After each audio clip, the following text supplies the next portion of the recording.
नमस्कार मित्रांनो, जय हिंद. गव्हर्नमेंट जॉब अपडेट आपल्या यूट्यूब चॅनलवर आपलं स्वागत आहे. तर मित्रांनो, CAPF म्हणजे सेंट्रल आर्म फोर्स पोलीस फोर्सकडून SCM अँड ASI स्टेनोसाठी 1526 वॅकन्सीज निघालेल्या आहेत मित्रांनो.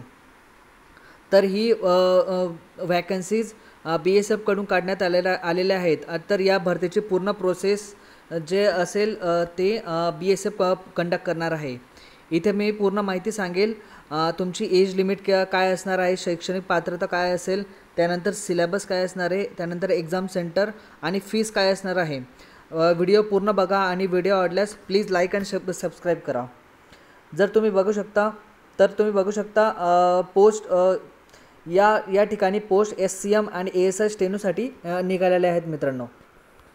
त्यानंतर जे स्टार्ट डेट ऑनलाईन फिलिंग ॲप्लिकेशनसाठी स्टार्ट डेट आहे ती 9/6/2024 म्हणजे आजपासून सुरू झालेली आहे. तर लास्ट डेट त्याची 8 जुलै 2024 असणार आहे मित्रांनो. तर एक्झामिनेशन जे असणार आहे कॉम्प्युटर बेस्ड टेस्ट असणार आहे आणि परीक्षा हिंदी आणि इंग्लिशमध्ये कंडक्ट केली जाणार आहे मित्रांनो. हे बघा, तुम्ही इथं बघू शकता. आणि स्किल टेस्ट ही इंग्लिश आणि हिंदीमध्ये कंडक्ट केली जाणार आहे. त्यानंतर या पोस्टमध्ये आधी PST होत होती, म्हणजे फिजिकल स्टँडर्ड टेस्ट, पण आता PET पण होणार आहे, फिजिकल इफिशियन्सी टेस्ट. म्हणजे यामध्ये तुम्हाला रनिंग पण होणार आहे. म्हणून PST आणि PETची तयारी तुम्हाला कसून करावी लागणार आहे मित्रांनो. तर त्यानंतर आपण बघूया सेकंड जे आहे वॅकन्सी डिटेल्स बघू आपण.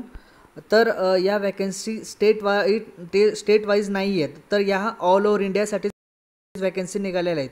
म्हणून तुमचा कट ऑफ हा ऑल ओव्हर इंडिया वाईज लागणार आहे. ASI आणि SCMसाठी वॅकन्सी सेपरेट आहेत मेल आणि फिमेलसाठी. तर तुम्ही कंप्लीट माहितीची PDF आपल्या टेलिग्राम चॅनलवरून डाउनलोड करू शकता. तर मी आपली लिंक जी PDF आहे आपल्या टेलिग्राम चॅनलवर ॲड करून देईल. डिस्क्रिप्शन बॉक्समध्ये लिंक असेल.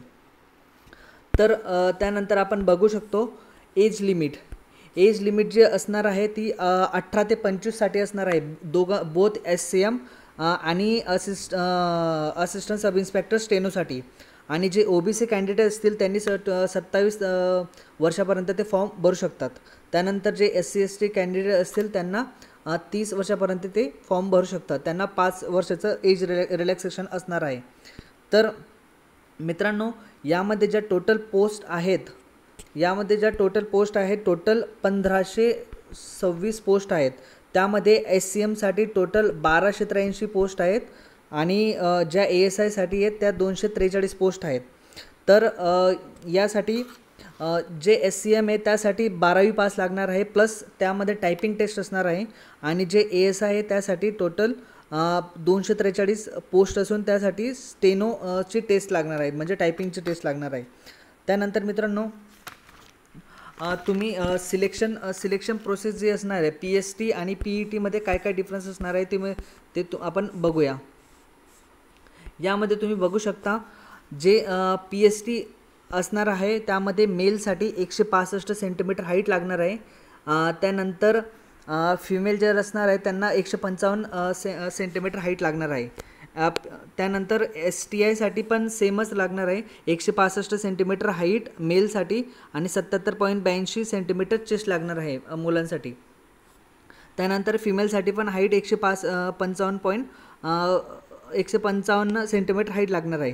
त्यानंतर PET जी होणार आहे त्यामध्ये 1.6 किलोमीटर तुम्हाला रनिंग करायची आहे. 6.5 मिनटात तुम्हाला 1.6 किलोमीटर कवर करायचं आहे मुलांसाठी. आणि जे मुलींसाठी 800 मीटर असणार आहे, तुम्हाला 4 मिनटात कवर करायचं आहे. 4 मिनटं 45 सेकंदात तुम्हाला कवर करायचं आहे. त्यानंतर बघू शकता मित्रांनो तुम्ही जो आपला सिलेबस आहे त्यामध्ये सिलेबसमध्ये या टोटल 5 सब्जेक्ट कवर केलेले आहे. आणि यामध्ये टोटल 100 क्वेश्चन्स असणार आहे. त्या 100 क्वेश्चनसाठी 100 मार्क्सचे 100 क्वेश्चन्स असणार आहेत मित्रांनो. तर यासाठी तुम्हाला टोटल 1 तास 40 मिनटाचा टायमिंग दिलेला असणार आहे. तर तुम्हाला तशी प्रॅक्टिस करावी लागणार आहे. आणि प्रत्येक सेक्शन हा 20-20 मार्क्ससाठी असणार आहे आणि त्यामध्ये 20 क्वेश्चन्स असणार आहे.